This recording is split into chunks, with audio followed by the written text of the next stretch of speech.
من أنت؟ جميعنا أتينا إلى هذه الحياة من نفس البوابة، نطفة، علقة، مضغة، عظام، ثم تكسى العظام لحما، وبعد مضي 9 أشهر من النوم الهانئ في ظلمات 3 نخرج للدنيا معلنين قدومنا بصرخة الحياة.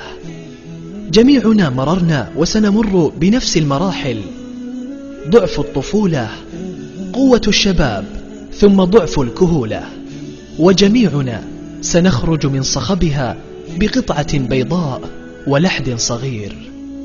من أنت في هذا العالم الكبير؟ ما الذي تختلف به عن 11 بليون نسمة؟ وما الذي حققته أو تود في حين أنهم لم يحققوه ولا يودون؟ من أنت؟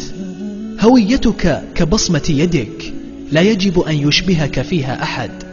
أنت من يقرر من أنت لله، تقي أم شقي، وأنت من يقرر من أنت لأهلك، بار أم عاق، وأنت من يقرر من أنت لمجتمعك، مبادر أم متخاذل، فعال أم دون ذلك.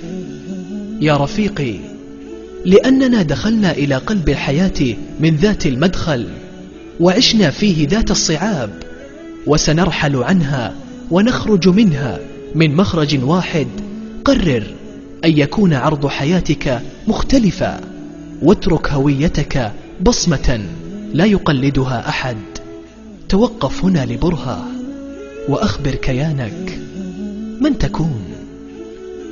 بقلم إيثار الغامدي.